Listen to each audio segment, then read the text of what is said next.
स्वाभाविक रूप से स्वाभिमान और आत्मविश्वास कूट कूट कर भरा होना चाहिए।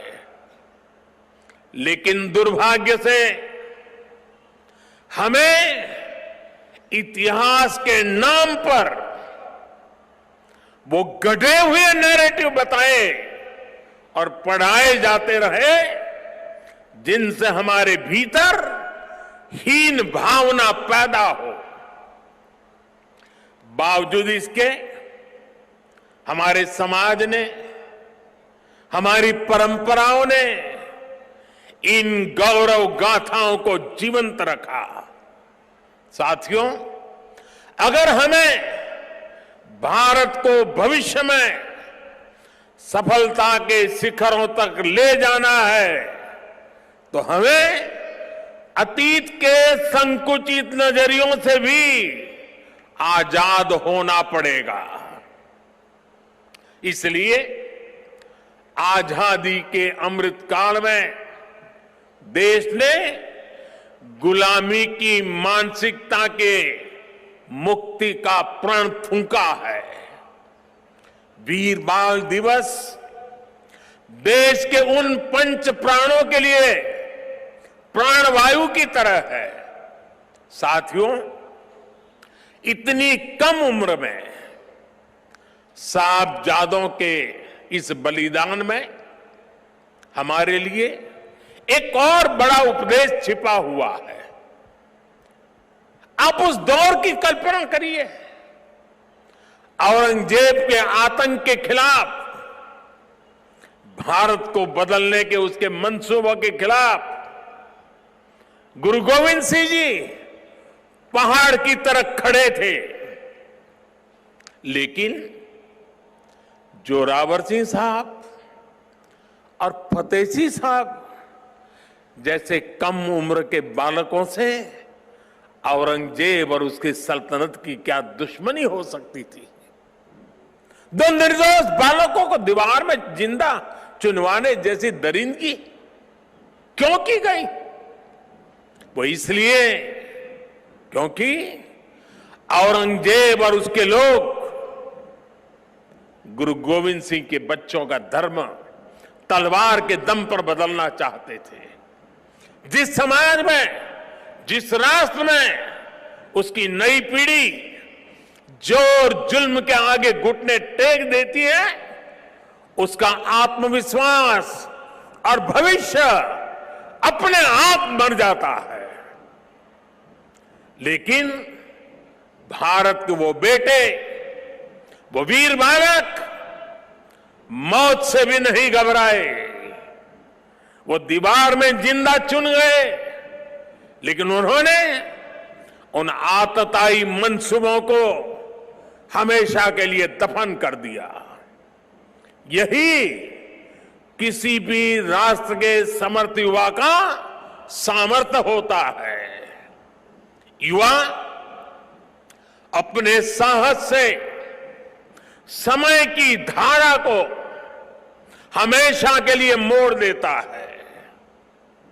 इसी संकल्प शक्ति के साथ आज भारत की युवा पीढ़ी भी देश को नई ऊंचाई पर ले जाने के लिए निकल पड़ी है।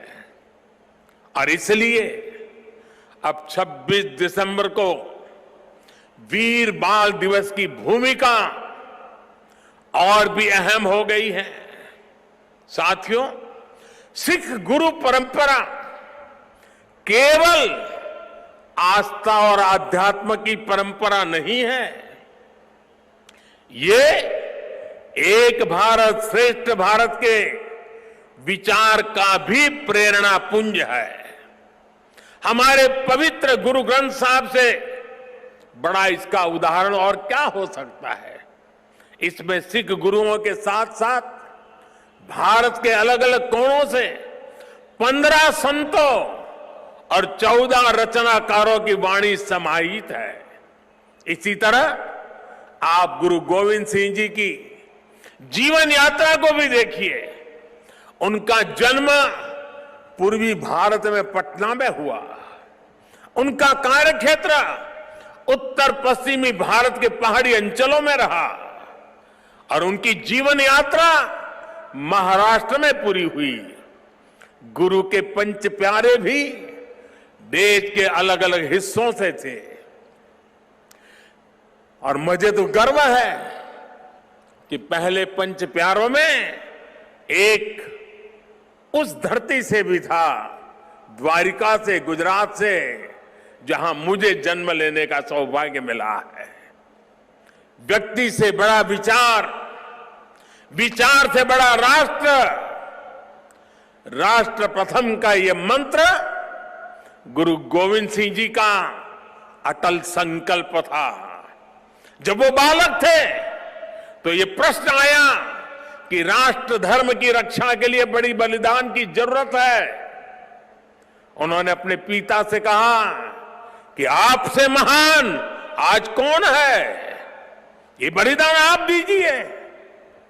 जब वो पिता बने तो उसी तत्परता से उन्होंने अपने बेटों को भी राष्ट्र धर्म के लिए बलिदान करने में संकोच नहीं किया।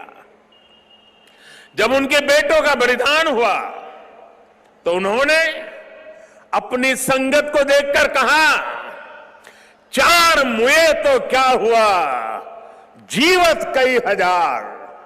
अर्थात मेरे चार बेटे मर गए तो क्या हुआ, संगत के कई हजार साथी, हजारों देशवासी मेरे बेटे ही है। देश प्रथम, नेशन फर्स्ट को सर्वोपरि रखने की ये परंपरा हमारे लिए बहुत बड़ी प्रेरणा है। इस परंपरा को सशक्त करने की जिम्मेदारी आज हमारे कंधों पर है।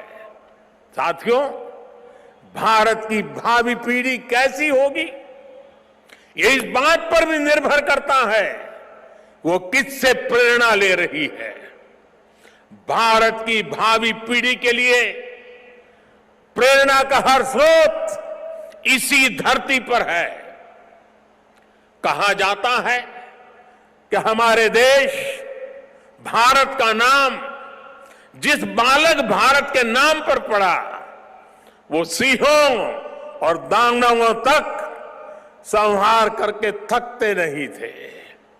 हम आज भी धर्म और भक्ति की बात करते हैं तो भक्तराज प्रहलाद को याद करते हैं।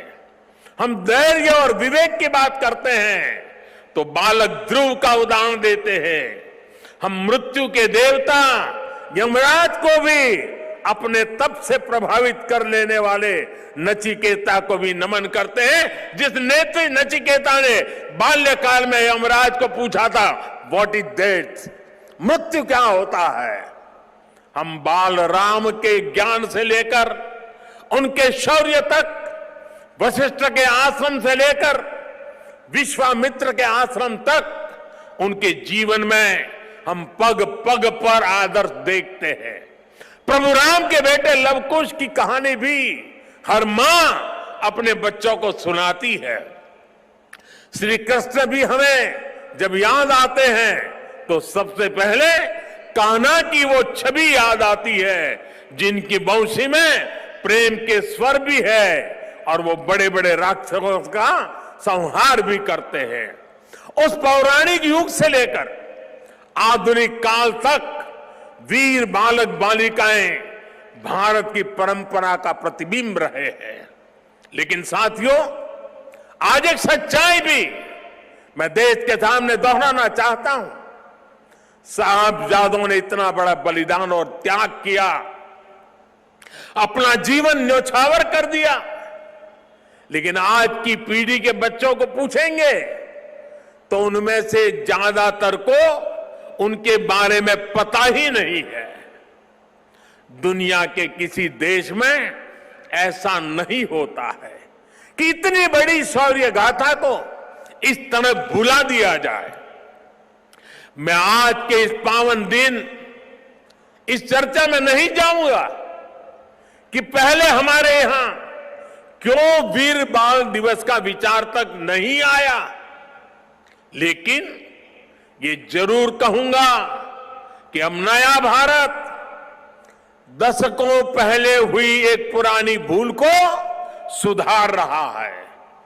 किसी भी राष्ट्र की पहचान उसके सिद्धांतों, मूल्यों और आदर्शों से होती है। हमने इतिहास में देखा है, जब किसी राष्ट्र के मूल्य बदल जाते हैं तो कुछ ही समय में उसका भविष्य भी बदल जाता है। और ये मूल्य सुरक्षित तब रहते हैं जब वर्तमान पीढ़ी के सामने अपने अतीत के आदर्श स्पष्ट होते हैं। युवा पीढ़ी को आगे बढ़ने के लिए हमेशा रोल मॉडल्स की जरूरत होती है। युवा पीढ़ी को सीखने और प्रेरणा लेने के लिए महान व्यक्तित्व वाले नायक नायिकाओं की जरूरत होती है।